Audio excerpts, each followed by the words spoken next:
오늘 아침 뉴스 연구소.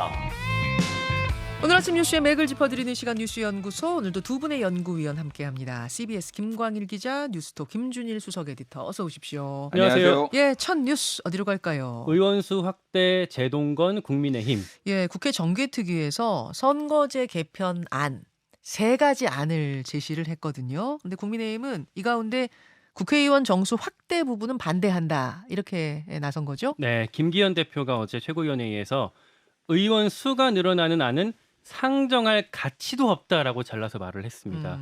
이 밖에도 일제히 반발했어요. 주호영 원내대표, 박수영, 조경태, 홍준표 등등 다 입장을 공개적으로 냈고요. 네. 요거는 정개특위에 제시된 3가지 안을 먼저 설명을 드려야 될 것 같아요. 예. 편의상 1, 2, 3번 이렇게 얘기를 하고 있는데 1, 2번은 비례대표를 권역별로 뽑자는 거예요. 그러니까 지금은 전국에서 뽑는 후보가 다 같잖아요. 그렇죠. 이거를 서울, 경기, 인천, 강원, 충청, 제주, 전라, 경북, 경남 이렇게 권역을 나눠서 찢어서 따로 뽑게 하자는 겁니다. 이것은 각 지역에 지역민들이 원하는 후보 상이 있을 것이고 어떤 지역에 대한 배려 차원이라는 겁니다. 네. 예. 이 중에서 1번은 옛날처럼 그 정당 득표율을 그대로 비례시키는 병립형이고 예. 2번은 지금의 준연동형을 유지하자는 겁니다. 음흠. 근데 둘 다 문제가 지금처럼 비례의원을 47명으로 찢어서 나눠서 하면은 죄다 양당만 당선이 돼요. 그렇죠. 결국에는 지금 다당제 느낌으로 가자는 취지인데 이게 흐려지거든요. 네. 그래서 이걸 해결하고자 비례의원을 50명을 늘리자는 게 1, 2번입니다. 예. 그러니까 지금 이 선거제 개편에 여야 할 것 없이 보수 진보와 할 것 없이 목표는 뭐냐면 좀 다양한 목소리를 들을 수 있게, 지금 양당이 극단적으로 갈라져서 이렇게 분열적으로만 정치판이 돌아가는 걸 깨보자는 게 취지거든요. 네, 그래서 앞에 복잡하게 말씀드렸던 게 그냥 지금 상태에서 의원 정수를 유지하면서 하면은 말씀하신 취지가 해결이 안 돼요. 네. 그래서 비례의원을 늘리자라는 거고, 근데 이 정수를 늘리자, 그러니까 비례의원 늘려서 국회의원 정수 늘리자라는 걸 국민의힘이 거부한 상태입니다. 그러면은 이제 그 다양성을 확보하고 양단제를 좀 약화시켜 보자. 다양한 당들이 목소리를 낼 수 있게 하자라고 한다면, 그러면 소선구제를 흐트리면서 말하자면 자신들의 이 지역구를 좀 내놔야 되는 상황이 발생하는데, 네. 거기에 대해서는 또 국회의원들이 반대하고 있잖아요. 그렇죠. 지역구를 내놓는 거는 사실상 국회의원들을 설득하기 어렵기 때문에 예. 지역구를 깎긴 어렵고, 그래서 전체적인 정수를 늘리자라는 게 1, 2번 논의였던 거고요. 예. 물론 이제 국민의힘이 이렇게 하는 배경에는 그러니까 역시나 국민 여론이 있긴 해요. 반감들. 그러니까 국회의원 하는 게 뭐 있다고 그 전체 수를 늘리냐, 밥그릇 늘리기 아니냐, 이런 어떤 정치 혐오 정서가 워낙 세기 때문에 그런 걸 반영해서 그런 국민의힘의 입장을 낸 거고, 사실 이거는 민주당도 공식적으로 입장을 표명하고 있진 않지만 제가 물밑을 취재한 바에 따르면 네. 비슷한 인식을 공유하고 있기는 합니다. 예. 이렇게 지금 1, 2번이 비례대표가 초점이었다면 3번은 지역구에 초점을 맞추고 자, 있어요. 3번 안은 어떤 건가요? 중대선거구라고 하는데요. 네. 그러니까 지역구 여러 개를 묶어버리자는 겁니다. 그러니까 예를 들어 지금은 그 서울의 송파갑, 송파을, 송파병에서 각각 한 명을 뽑고 있다면 네. 이걸 하나로 묶어서 3명을 동시에 뽑자는 거예요.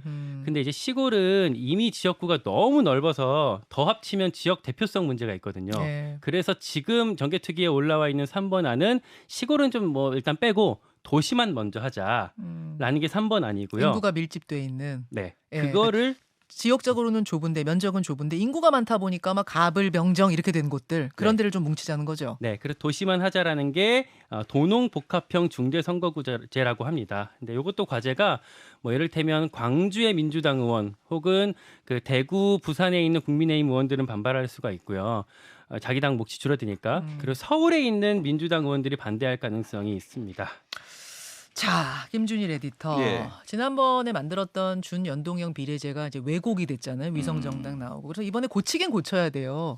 고쳐서 총선을 치러야 하는데 어떻게 고칠 것인가를 놓고 지금 3가지 안을 놓고 갑론을박이 시작됐습니다. 그러니까 이 3가지 안이 그럼 만족스럽냐라고 보면은 불만족스럽다고 보는 분들이 굉장히 많아요. 이런 이유로 저런 이유로 불만족스러운데, 먼저 조금 이제 소위 말해서 정치권의 기득권이란 무엇인가에 대해서 좀 생각을 해볼 필요가 있습니다. 네. 그러니까 뭐냐면은 의원 정수를 늘리는 것이 정치권의 기득권이냐라고 봤을 때 물론 그렇게 보시는 분들도 있지만은 의원 개개인의 입장에서 보면은 사실은 의원 수가 내가 당선된다라는 보장하에 네, 네. 의원 수가 줄어들어야지 내 개인의 권한은 커져요. 커지는 거예요. 네. 예를 들면 지금 300명인 의원이 100명이라고 된다라면 그 사람들은 3배 이상 이 자신의 힘이 커지는 겁니다. 맞습니다. 그러니까 이게 사실 이게 지금 의원들이 뭘 하길래 국회에 대한 신뢰도가 낮으니까 의원 정수 확대가 항상 이렇게 좀 걸림돌이 되고 네. 있고 국민 반대 여론도 굉장히 높지만은 의원 수를 늘리는 게 오히려 개개인의 권한을 좀 낮추고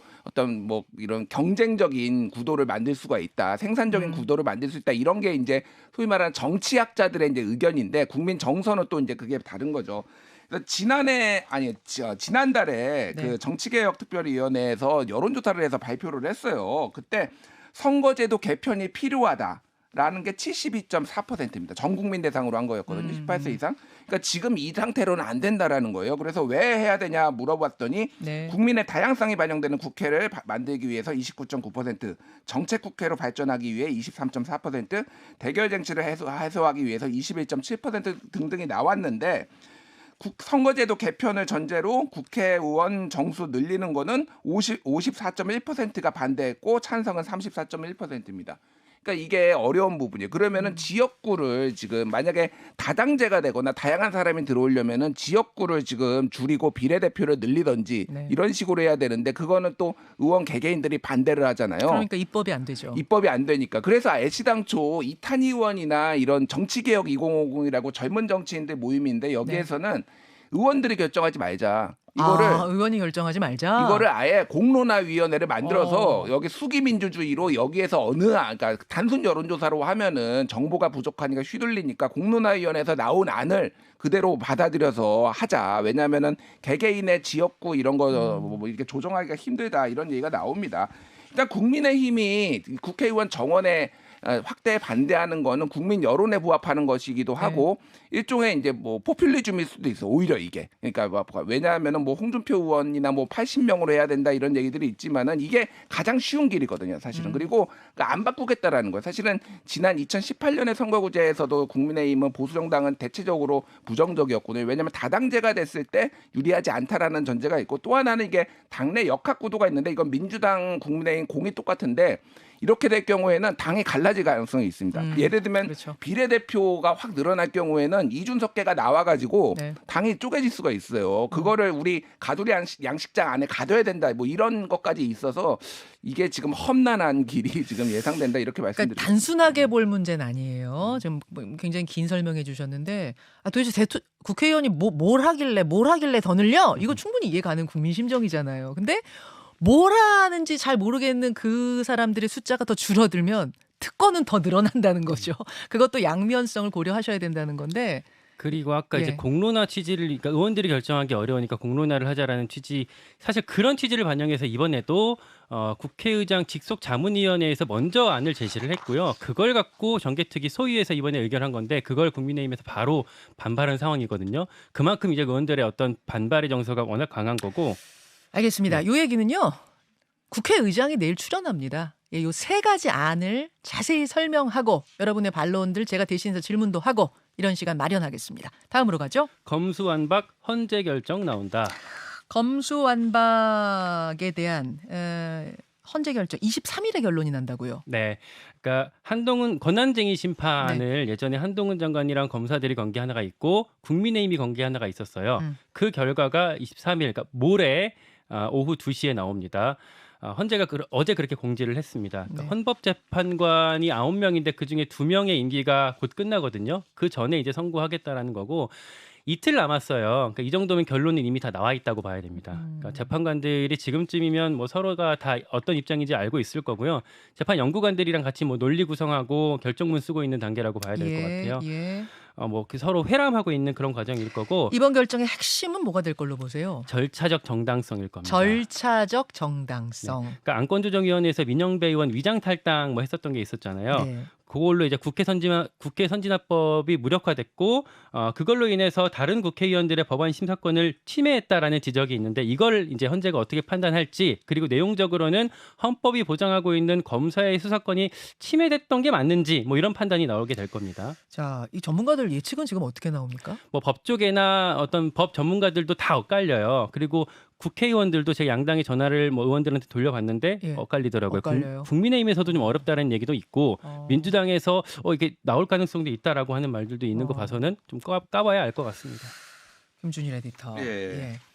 그러니까 지금 뭐 요 내용에 방금 김광희 기자가 얘기를 했지만은 헌법상에 이제 영장 청구권이 있거든요. 검사의 영장 청구권이. 그런데 그거의 실질적인 내용은 판사한테 가가지고 영장을 발부받으라는 내용인데 이거에 해석을 두고 논란이 있는 거예요. 한쪽에서는 이거는 영장 청구권이 있으니까 수사를 안 하면 어떻게 영장 청구를 해? 그러니까 수사권도 검사한테 있어야지 헌법이 보장한 거야라고 이제 뭐 법무부나 검찰 측에서는 주장을 하고 있는 거고 민주당에서는 이거는 검찰 수사기관이 마음대로 영장 발부하지 말고 오히려 국민의 기본권을 지키라고 있는 거지 이거를 검찰에 수사를 하라고 여기 돼 있는 거 아니잖아. 다른 나라 해외에는 수사하고 기소하고 분리돼 있는 나라 많잖아. 이렇게 이제 주장을 하고 있는 거예요. 그래서 헌재가 어느 쪽 손을 줄어들지 그리고 이제 뭐 소위 말하는 꼼수탈당 그게 이제 절차적 문제인데 이게 이제 결과가 어떻게 나오느냐가 중요할 것 같아요. 어쨌든 뭐 어느 쪽으로 가도 이상하지 않을 정도로 팽팽한데 결과가 만약에 이제 이게 합헌이다 나오게 될 경우에는 소위 말하는 이제 검찰 수사 기소권 분리 이게 이제 힘을 받는 거죠. 그래서 지금 그러니까 정당에서 법무부에서 하고 있듯이 시행령으로 지금 일종의 꼼수 시행령 이렇게 해서 다 입법 보완을 하고 있잖아요. 그동안에 검찰이 할 수 있는 수사 범위를 지금 계속 늘리고 있잖아요. 이거에 대해서도 민주당이 후속 조치 이게 불법적이다라고 이제 할 가능성이 높고 만약에 이게 이제 위헌이 날 경우에는 민주당은 굉장히 큰 타격을 입는 거죠. 그러니까 민주주의적 절차를 지키지 않았다라는 그렇죠. 이제 이미 한번 타격을 입어서 좀 지방선거에 뭐 심판을 받았지만은 더욱더 이제 다음 선거 때까지 영향을 끼치지 않을까 그렇게 보여집니다. 위헌성을 인정한다면 민주당에는 상당한 역풍이 불 수도 있다 이런 말씀이에요. 이건 뭐 정말 결과를 열어봐야 알겠네요. 지금 예측하기 좀 어렵고요. 23일 보시면 되겠습니다. 다음으로 가죠. 시진핑과 푸틴의 의기투합. 중러 정상회담 얘기입니다. 네, 시진핑 중국 국가주석이 러시아를 찾았습니다. 도착해서 푸틴 대통령이랑 크렘린궁에서 비공식 회동하고 만찬까지 했어요. 네. 2박 3일 일정이 예정되어 있는데 이제 오늘 오후가 핵심입니다. 그러니까 한국 시간으로 오늘 밤에서 내일 새벽쯤에 공식 정상회담이 있을 예정이에요. 공동 성명 해갖고 회담 결과를 발표할 걸로 보이고요. 중국이 지금 내세운 거는 뭐 우크라이나 러시아 전쟁을 우리가 중지하겠다라고 얘기를 하고는 있어요. 뭐 그래서 시진핑 주석이 이번에 갔을 때 그 우크라이나 젤렌스키 대통령이랑 화상회담하겠다 뭐 이런 방안도 뭐 추진하고 있다라는 보도까지 나오고 있는데 뭐 이제 다른 밖에서 보기에는 사실 그거보다는 반미 반서방 움직임이 더 가시화되고 있다 이런 해석이 더 많습니다. 이번에 그 방러하기 전에 기고가 있었어요. 어떤 그러니까 기고요? 푸틴 대통령은 죄송합니다. 시진핑 주석은 러시아 언론에 기고를 했고 푸틴 대통령은 중국 언론에 기고를 했는데 서로 크로스로. 네, 각각의 내용이 뭐 미국을 견제하는 그런 내용들이 담겨 있었습니다. 그래요. 김준일 대표. 네. 진짜 이제는 신냉전 체제라고 해야 되나요? 이런 구도들이 그냥 명확해지는 느낌이 들어요. 네, 뭐 이제 반미 연대 쉽게 얘기하면 중러가 손을 잡았다 이렇게 보면 될 것 같고 지금 최근에 유럽연합이 우크라이나에 20억 유로 탄약을 지원하겠다라고 지금 발표를 했어요. 그리고 푸틴 같은 경우에는 얼마 전에 국제형사재판소에 체포영장이 발부가 됐잖아요. 그런데 그거 발부되고 바로 다음 날에 우크라이나 남동부의 마리우폴 여기가 격전지거든요. 지금 마리우폴. 여기를 바로 방문을 했어요. 나 건재해. 니들 잡아볼 테면 잡아봐. 지금 뭐 이런 상황입니다. 그래서 지금 중국도 러시아에 지금 무기를 직접 지원하는 안을 지금 검토하고 있다고 해서 우크라이나 전쟁도 그렇고 좀 진영 대결이 갈수록 좀 격화될 가능성이 높아지고 있습니다. 참 경제 걱정도 크고요. 예, 이곳에 있는 이제 불안 떨면서 사는 시민들 걱정도 크고요. 여기까지 수고하셨습니다. 고맙습니다. 김현정의 뉴스쇼는 시청자 여러분의 참여를 기다립니다. 구독과 좋아요, 댓글 잊지 않으셨죠? 알림 설정을 해두시면 평일 아침 7시 20분 실시간 라이브도 참여하실 수 있습니다.